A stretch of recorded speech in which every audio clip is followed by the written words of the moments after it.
Hey everyone, today I want to talk to you about command line arguments, what they are, how to use them. Command line can be used for virtually any programming language. They can be used to execute files. So I'm just going to show you what command line arguments are. In this video I'll be using Python, but like I said, they're used in every language, so once you kind of understand the concepts here, then you'll be able to use that in any other programming languages that you're using. So first of all, I just kind of want to talk about what the command line is. The command line is really just what you see down here in this example. This has an integrated terminal, an integrated command line into this program, which I'm using Visual Studio Code. But I don't know if you're familiar with using the command prompt in Windows operating systems, or if you're using Linux or Mac, they've got a terminal which looks very similar. In my case, I'm using Windows, so I have the equivalent to the command prompt, but it's integrated into this program. Basically, all it does is it's this little black window that lets you type in commands in order to interact with your operating system. So I can do things like dir, and that's a command. What that will do is that's the directory command, that will display the files in my current directory, which is in documents. So I hit that, and it prints out the different files and folders that I have available.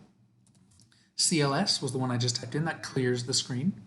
I can cd into another directory, and that's another command. So I could do, let me do dir real quick to kind of look here. I've got a folder, OpenGL, so I can do cd and then start typing in the name, OpenGL. That command line argument, or that command, now tells me to go into another file. So now I can use that dir again, and it displays what's inside this directory, which apparently is empty.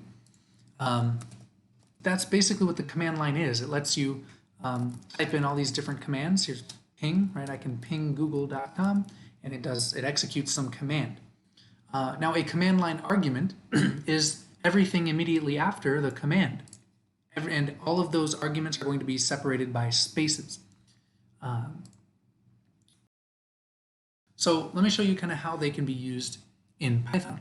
So first, in order for you to use the command line arguments, you have to tell Python to include some code that we can make use of, some functionality. So to do that, we tell it to import sys, which is just short for system. And then that allows us now to be able to start getting command line arguments if they're provided. Let's see here. I can create a variable. We'll just call it, I don't know, number. And we're going to tell it to get the argument from the command line, argv, and we're going to tell it which argument to get. We specify some number. So here, let me just kind of break down what this is doing. So sys is the name of this module that we're including.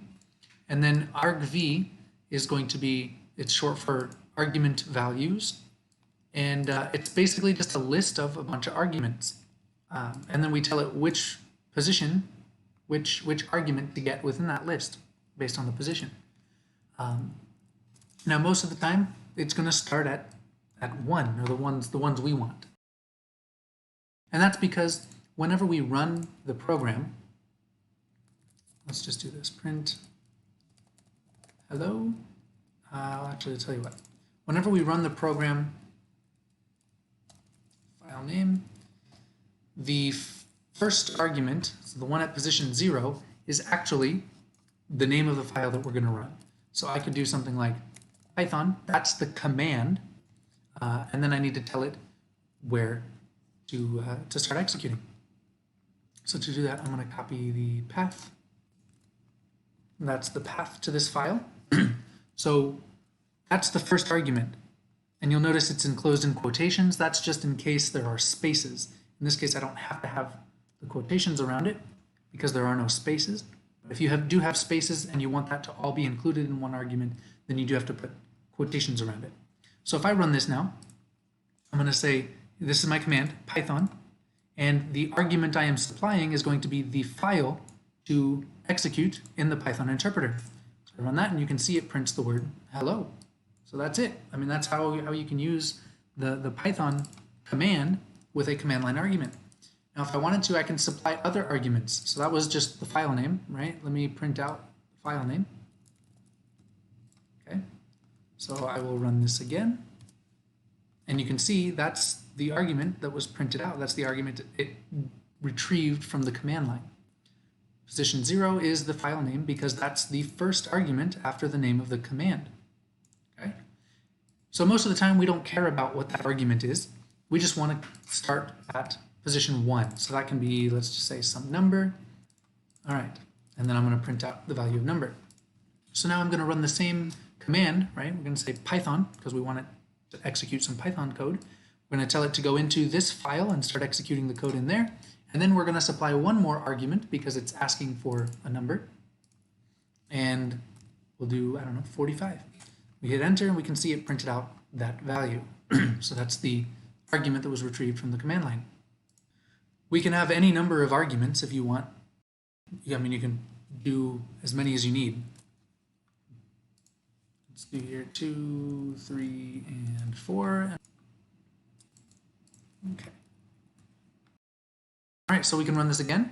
It's expecting a number, so we'll do 1, 2, 3. It's expecting a word, so we can do Python. It's expecting the next one to be a letter, so we'll just type in a single letter. And the next one's a decimal, so we'll do, I don't know, 9.36. Now, notice each of these command line arguments must be separated by a space. So now if I run this, we can see it's printing them out. And it knows where to get them, because we told it where to get each one. And then it printed them all out. Now, it's important to understand that these always come in as strings. Okay, so even though number here represents a number, it's actually coming in as a string.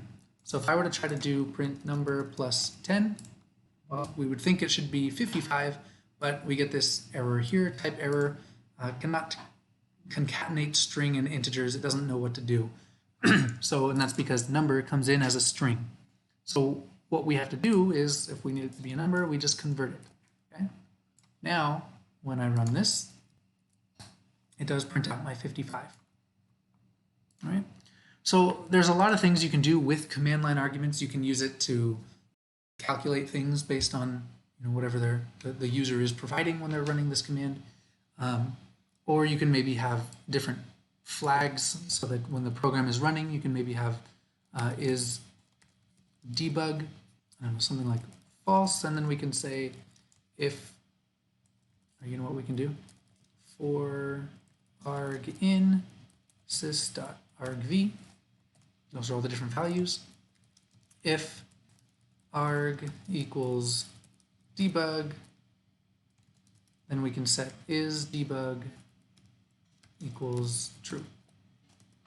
And then at that point, you can just check and see if you're in debug mode, and then maybe that will let you have more printing or whatever. If print debug mode enabled,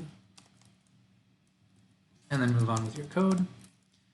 Another, I don't know, let's see, username equals this.argv1, and we'll do user age equals sys.argv2, and then we can say print hello,